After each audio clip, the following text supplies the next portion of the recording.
DW Michezo.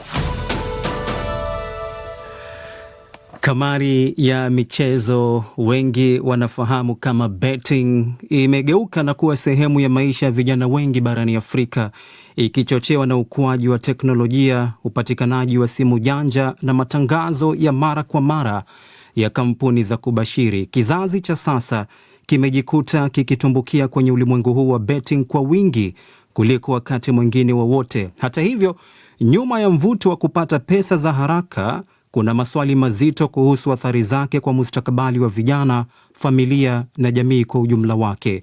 Leo kwenye sehemu ya mjadala tunajadili kwa nini betting imevutia vijana, athari zake pamoja na suluhisho iwapo lipo, na nimewaalika mchumi kutoka Mombasa Charles Karisa, kiongozi wa kidini Father Leons Maziku kutoka Tanzania na kijana Nasir Ramadhan maarufu kama Ujugu. Father Maziku, Charles Karisa na Ujugu, karibuni kwenye mjadala. Asante sana.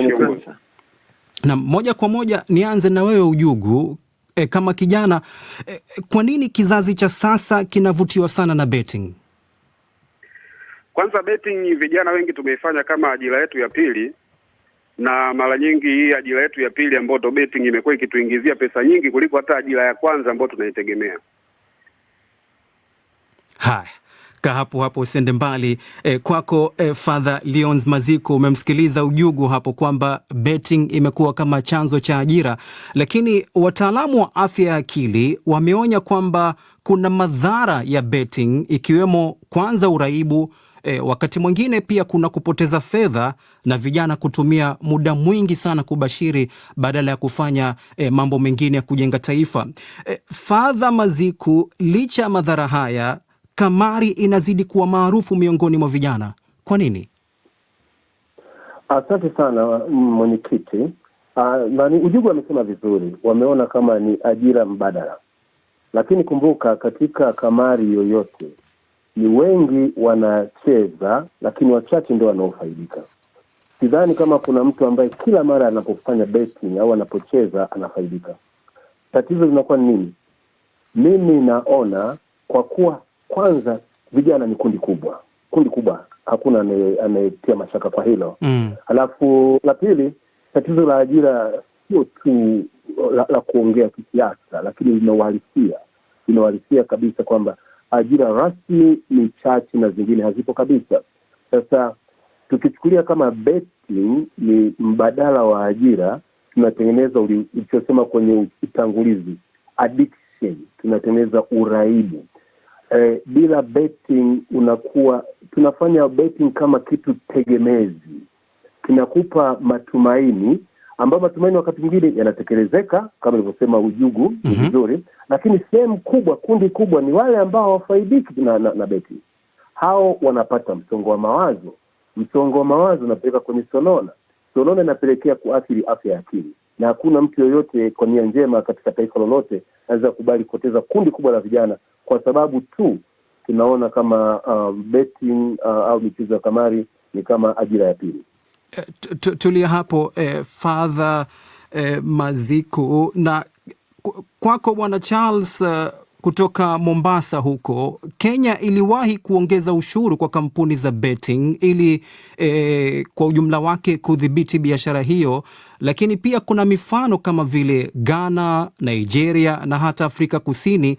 Hizi nchi zilianzisha kampeni kabambe ya uhamasishaji kuhusu madhara ya kamari, lakini wakosoaji wanasema serikali nyingi hazijataka kuchukua hatua, ikiwemo kupiga marufuku kabisa betting kwa sababu ya ushuru unaotokana na sekta hiyo. Wewe kama mchumi, unadhani kuna mgongano wa kimaslahi kati ya uchumi wa taifa na ustawi wa vijana? Asante sana bwana mwenyekiti. Ni kweli kabisa ulivyozungumza, maanake ukiangalia kwa mfano takwimu ambazo zinatupatia hivi karibuni, unaona kwamba nchi yetu ya Kenya asilimia kubwa sana tunafanya betting. Afrika nzima hiyo tumeona kwamba asilimia zaidi ya 64 na pia vile 60 Ghana na pia Afrika Kusini asilimia 58% ama asilimia 58. Na ulivyosema umegusa ndipo, kwa sababu kuna conflict baina ya ushuru. Manake ukiangalia Kenya kuna ile tunaita Gambling Control Act ambayo ilikuja mwaka uliopita 2025. Kwa hivyo Kenya inapata ushuru mwingi sana katika kampuni hizi ambazo zinaleta kamari katika nchi yetu. Ukiangalia kuna ile tunaita excess duty ambao wanawekezaji ni 5%. Kuna vile vile pia yale mapato ama ukipenda withdrawal 5%. Kuna pia kampuni ambayo inafanya hivyo, ama mapato ya kampuni ama ukipenda gross revenue, serikali inapata 15%. Na vile vile pia kuna ile corporation tax. Kwa hivyo serikali inapata mapato mengi sana katika kampuni hizo, na takwimu za Kenya zinaonyesha kwamba Kenya ilipata bilioni 28.5 mwaka uliopita mpaka April 2026. Kwa hivyo kuna hiyo issue ya mapato katika nchi yetu, na vile vile pia hatari za kamari katika vijana wetu. Kwa hivyo kuna conflict baina ya nchi kupata ushuru, na vile vile pia kuweka vikwazo ama kuweka vitu ama sheria ama policies kuhakikisha kwamba vijana wetu hawaathiriki na kufanya betting. Maanake asilimia kubwa sana vijana unakuta kwamba hawana ajira, hawana kazi, na walivyozungumza ndugu zangu ni kwamba vijana wengi wanavutiwa sana kufanya kamari, kwa sababu wakiingia hapo una bet kutumia hela chache sana. Kwa hivyo unakuta kwamba conflict iko, na serikali hatujapata mwelekeo mwafaka, kwa sababu tunapata ushuru upande mwingine, na vile vile pia vijana pia wanaathirika. Kwa hivyo hatujakuwa na mikakati bora kuhakikisha kwamba tuna address hili swala changamoto ya vijana wadogo ambao wanafanya betting. Charles Karisa, zuia hapo, narudi kwa Bwana Ujugu hapa. Hili ni swali ambalo sijui kama utaweza kuliweka wazi. Umewahi kushinda kiasi gani cha pesa, na katika hesabu zako Bwana Ujugu umewahi kupoteza pesa ngapi? Mfano, tangia hili kombe la dunia limeanza mpaka sasa, kiukweli mimi muhindi namchakaza vibaya sana. Isipokuwa muhindi mimi amekuja kuniweza kwenye mechi ya Ureno na Kongo. Yaani washabiki wa Ureno au watu wa Ureno wameshindwa kumlisha mbuzi wao mpaka amejikuta amekula mikeka yetu sisi. Yaani wao wameshindwa kumlisha mbuzi wao majani, basi mbuzi wao Ronaldo amejikuta amekula mikeka yetu sisi. Kwa hiyo watu wa Ureno bwana, sisi tunawalaumu sana, lakini tangia kombe la dunia limeanza kiukweli mikeka imekuwa iko upande wetu sana. Nimekula pesa nyingi sana, na mifano ya kula pesa nyingi sana, 2 milioni, 3 milioni, hizi laki basi ni nyingi sana. Na haoni tangia kombe la dunia limeanza mimi nina faida kubwa ya kumla muhindi kuliko yeye alivyonipiga mimi.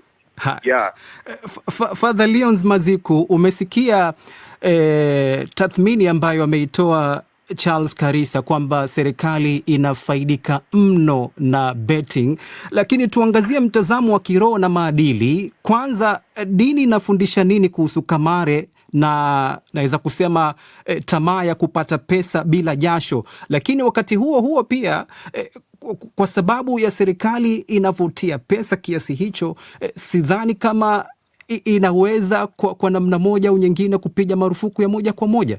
Mtazamo wako ni upi?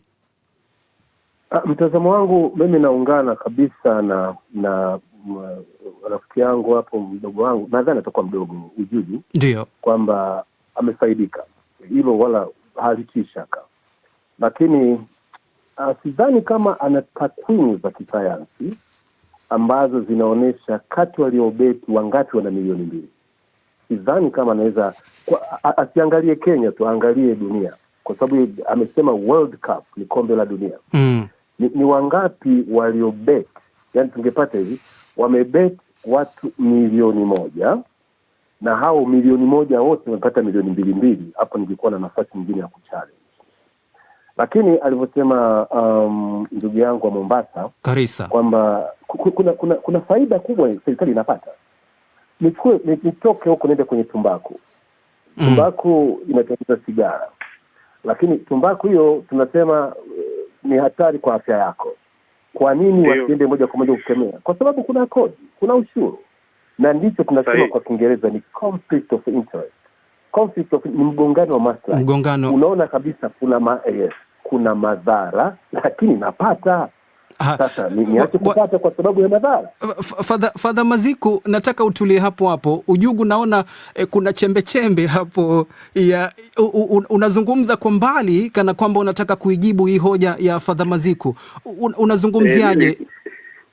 Nilikuwa nataka kumwelewesha kitu kidogo kwa sisi ambao tupo kwenye uraibu wa kamari. Ni kwamba kuna vitu vingi tumeendelea kujifunza. Ukiwa unaingia kwenye kamari unakuwa unaendelea kujifunza. Unajua unapokuwa una beti kwa kuongeza timu nyingine ndo unazidi kujiongezea nafasi ya kukosa. Mfano umebeti timu zako 2 au timu 3, ukaongeza timu ya 4. Jinsi unavyoongeza, yani sheria kamari jinsi ilivyo, jinsi unavyoongeza timu nyingine basi unaongeza nafasi ya kukosa. Kwa hiyo walio wengi ambao tunapiga pesa huwa tunaweka mzigo mkubwa timu chache, ambapo unakuwa una uhakika kabisa hizi timu zangu mimi haziwezi kunikosesha. Ikitokea imenikosesha basi ni bahati mbaya sana. Ndio hicho ambacho watu tunakifanya. Father Maziku, nataka utafakari hilo jibu la Ujugu, lakini narudi kwako Bwana Charles Karisa kutoka Mombasa, pwani ya Kenya.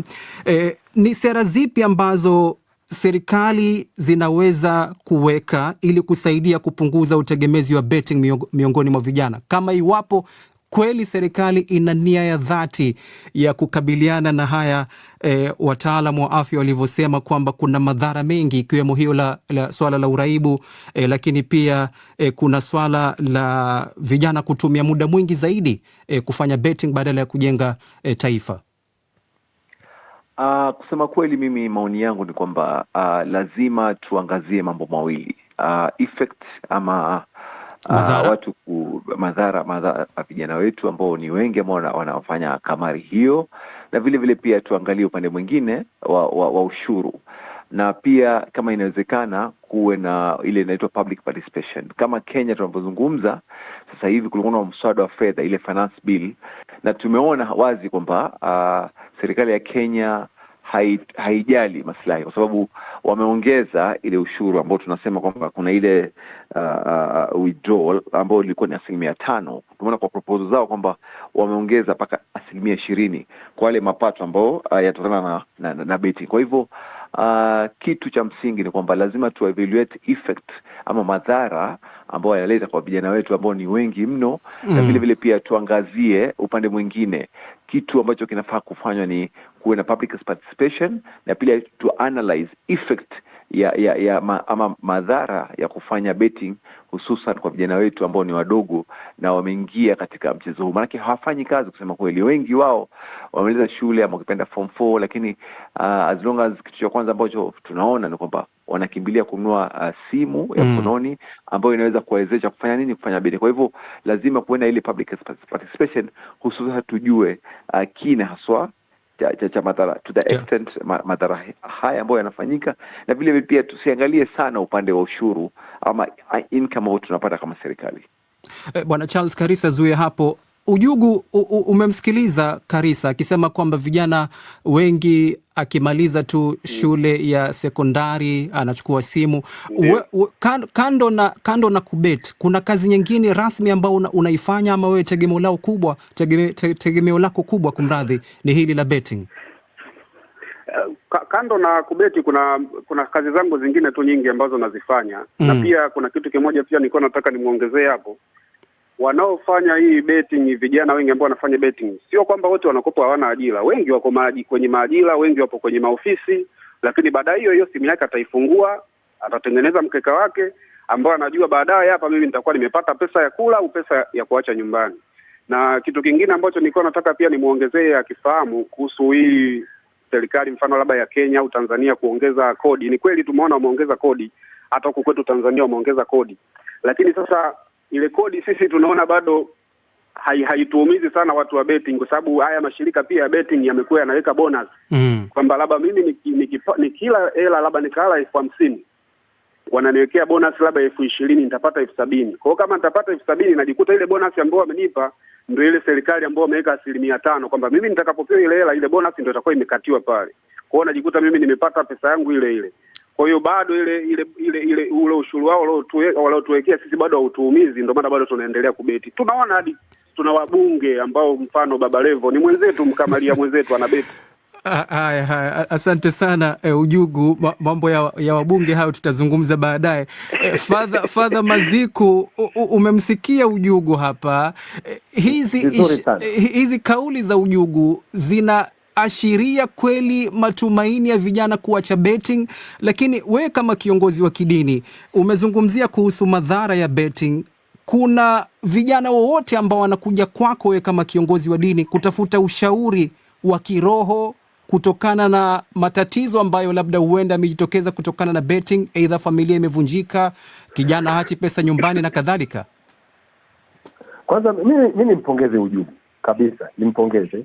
Lakini sasa pointi yangu, kabla sijajibu swali lako, pointi yangu ni kwamba mtu mmoja hawezi kuhalalisha kwamba kwa kuwa mimi nimefanikiwa kila mtu kafanikiwa. Hiyo haiwezekani. Hiyo ikae vizuri. Yaani kwa Kiingereza tunasema huwezi kuchukua a particular case ukaifanya universal case. Yaani huwezi kuchukua kitu ambacho kimemsaidia mtu mmoja kisayansi tukafanya ndio kanuni ya kuondokana na matatizo, kwa sababu kuna ajira rasmi na sikuwa rasmi. Mimi nafanya counseling. Ndio. Pamoja na kuwa ni padri, nimesoma mambo ya saikolojia. Wamekuja wengi ambao wana msongo wa mawazo. Wamekuja wengi sio tu Tabora au hata nje ya nchi, kwa sababu mimi nimefundisha chuo kikuu miaka 20.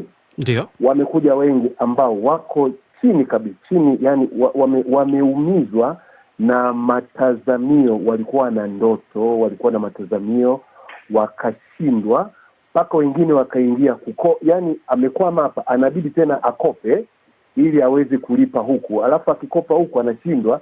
Ndio maana Tanzania kuna misemo, kuna mikopo ya mwendo kasi, kuna kausha damu.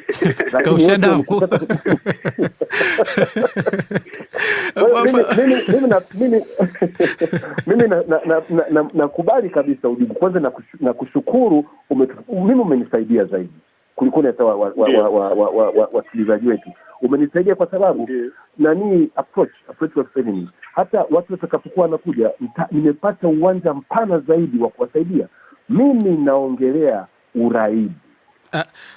Uraibu unaathiri afya ya akili. Afya ya akili na kuharibika, utatendaje sawasawa? Father Maziku, asante sana. Ujugu, naona ilikuwa unacheka kicheko cha mbali pale, lakini muda hauturuhusu kuweza kusonga mbele zaidi. Ningependa kauli fupi ya mwisho kutoka kwa Charles Karisa, kaunti ya Mombasa huko. Kwa ujumla Charles, wewe umejifunza nini kutokana na uzoefu wake Ujugu pamoja na kwa kifupi kabisa Bwana Charles?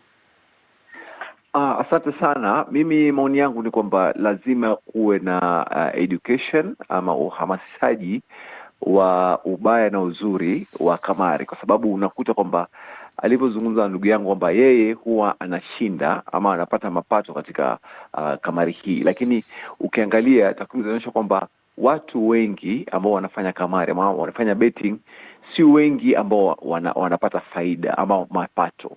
A majority ama wengi wao hawapati, na ndio hususan unakuta kwamba kampuni hizi zinanawiri. Kwa hivyo the percentage ama asilimia kubwa ni kwamba makampuni haya yanapata faida kushinda kuliko vijana wetu ambao Bwana Charles, mwelekezi wangu hapa anaambia hatuna muda hata wa kumeza mate. Ni washukuru sana Father Maziku, Bwana Charles Karisa na Ujugu kwa kushiriki kwenye mjadala wetu. Natumai muda ungekuwa nasi upande wetu, lakini ndio hivyo, muda unakata mbele na nyuma. Ni washukuru sana. Kwa sasa hivi tupishe makala ya Kinagaubaga. Hii ni DW Bonn.